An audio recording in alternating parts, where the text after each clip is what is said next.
I'm here with Janice Mitchell, one of our online support facilitators. Hi, Janice. Hi, how nice to meet you. Yeah. Lovely to meet you too. So I guess the reason we're here, Janice, is to chat a little bit about our online support sessions and what goes on with them and how they can really help people living with lung cancer. I imagine it might be a little bit daunting to anyone first joining. People are a little unsure what to expect. So can you tell us a little bit what happens in kind of a typical session, if there is even such a thing? Well, there isn't really a typical session. It's quite interesting because we can have regulars that drop in, and we have new people attending. And the people who are our regulars are very welcoming to anyone that's new, which is really good.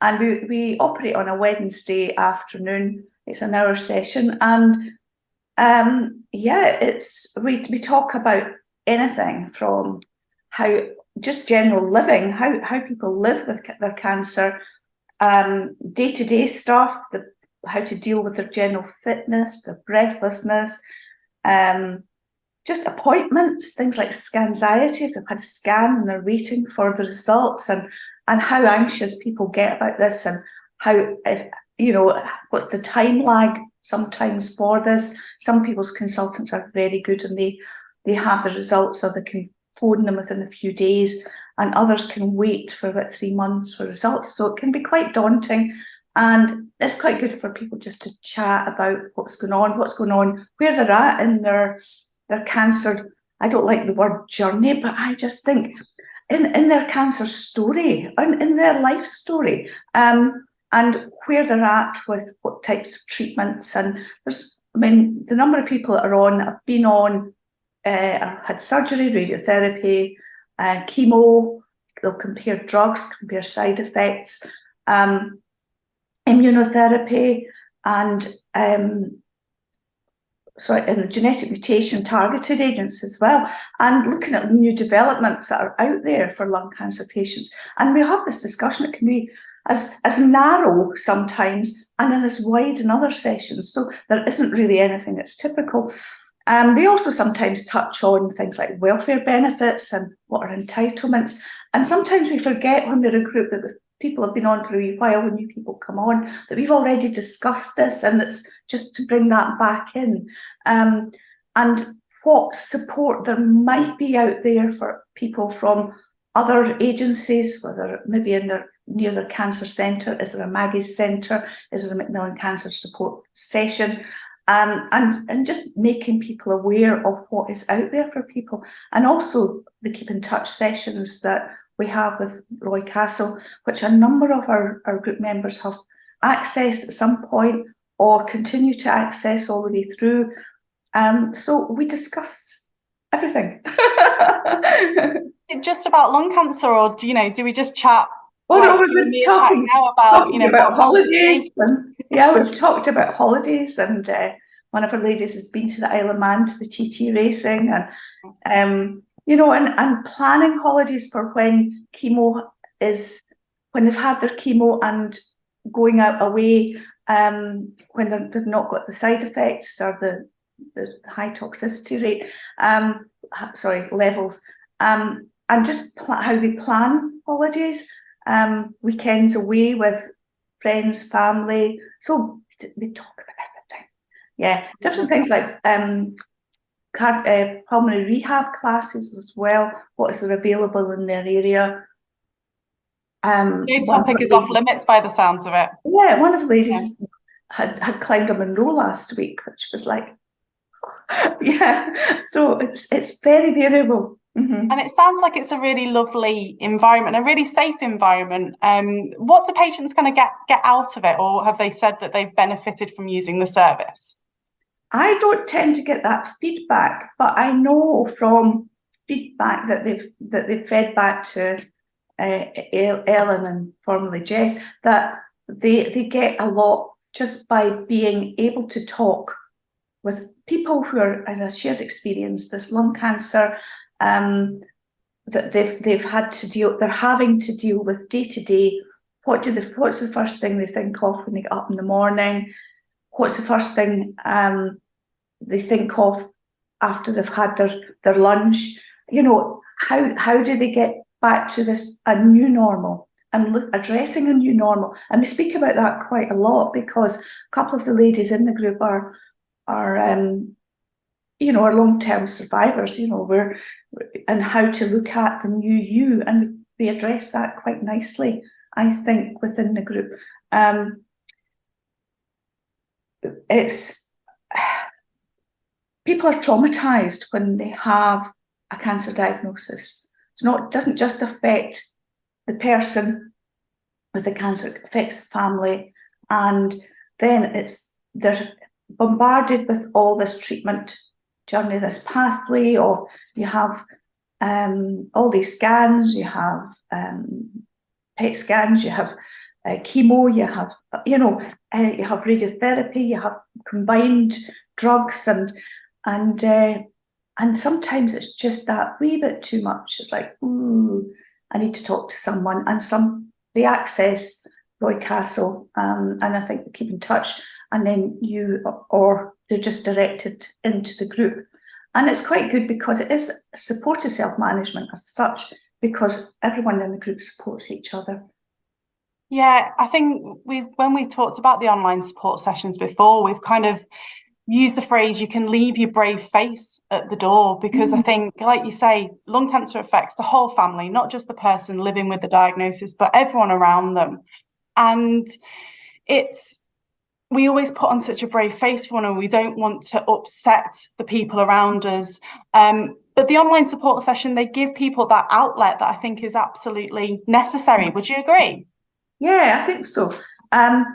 We haven't had a lot of tears, was something I would say is quite remarkable.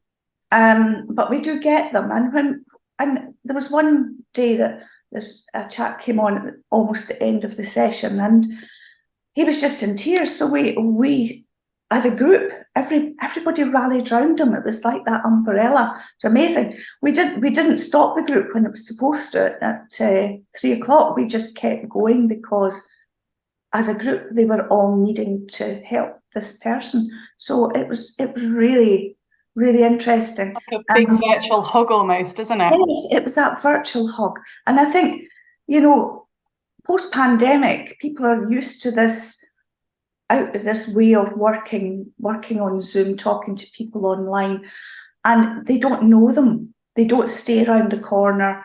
It's a specific lung cancer group, and it's not generic cancer support group that they're attending. And I think that does help.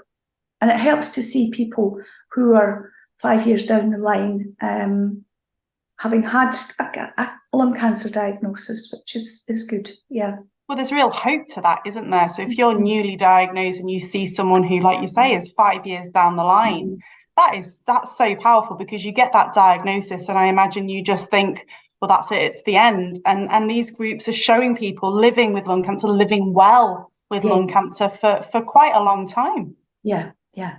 Brilliant. And being able to do day-to-day, or go out and go on holiday, or go and see friends, do what they would, something a wee bit different from what they would normally do pre-cancer diagnosis, and get back to some level of living, which a lot of the mental stress and trauma takes away. You know, it's and you know, they share how they cope with the trauma. You know, one lady's been to hypnotherapy, right, and various counselling, and how that has helped, and how it has made them come to terms with what's going on, because it is a big grieving process. Yeah, it is. So what is your role as a facilitator of the support groups? What's your role during the sessions? I feel sometimes I just direct the traffic. That's what it's like. Some people come on and want to talk, and then because they've never spoken about this, it's the floodgates open and everything comes out, and it's how to try and enable others to have time to speak and to comment on that. And sometimes it's a two-way conversation, that one person's talking to the other person all the way through, and that's nice. But then it's how do we engage other people in the group. But that's, I think only once I've had a situation where I was trying to, what's going on here? Try and jump in. Back, you know, it was, yeah. But more or less, I think there's only, in all the 2.5 years that we've been running this group, that we've had that situation. So quite pleased with that. Yeah. And people that join, do they, you know, is there a expectation that they have to kind of contribute, or can they just, you know, especially in those first sessions, sit back and just listen, take it all in? Some people don't put their cameras on the first time. And it's quite bizarre because you kind of forget they're there because you can't see them. So, and I have to explain that to them. You know, if you can put your camera on, you don't need to put it on just now, but when you feel comfortable, when you feel comfortable to talk, you just talk. You can have your microphone off all the way through and just sit and listen. But I think only once has that happened. Someone has sat all the way through with their camera off. I know one of the ladies, she always comes on with her camera off because she's using her work computer and she doesn't have a camera on it, but she now has a photograph of her. So yeah. The other thing is sometimes when people come on, it says telephone, like iPhone, and that's it. And quite often you don't see their name, and sometimes it's difficult to catch their name because of the microphone. So that's really embarrassing when I don't know someone's name. So I quite like if they can change their name, and it's quite easy to do. But we haven't really got to. It's never really been a big problem. Yeah. That's good to hear. And if someone signs up for, so you run the Living with Lung Cancer session, we've got lots of other different support sessions. If someone signs up for the sessions, are they then committed? Do they have to turn up week in, week out? No, it's drop-in. It's when and if. We have some people who are regulars, who maybe come on it's on every fortnight. They come on every fortnight. They maybe have couple of weeks off and then they come back in, or some people come and you think that's them, they're not going to come back, they haven't been, and then they pop up. It's like so nice to see people back, it really is. Yeah. And to feel as though that they felt comfortable the first time. They've only maybe come once and never come back, and you think, have I done something wrong? But yeah. It is just life circumstances that gets in the way, and they come in, and it's really nice to welcome them back in. Great. Yeah. So just to finish then, if you can describe kind of the sessions in 3 words. I know it's quite hard to pin 3 words down, but how would you describe the sessions to someone who's thinking about joining? I don't think I can describe it in 3 words. It's I think it's support and it's chat. You just say it's someone to talk to. That's another one. Yeah. And that's so important. Shared experiences. You can take that one away. Yeah, thank you. Oh, brilliant. Oh, it's been great chatting to you. Thanks so much. And yes, I'm sure a lot of people will find that really useful and encouraging to kind of join the groups. Yeah, well, it'll be nice to see people joining us. So that'd be good. Yeah. Okay, thank you. Brilliant. Take care. See you now. Bye.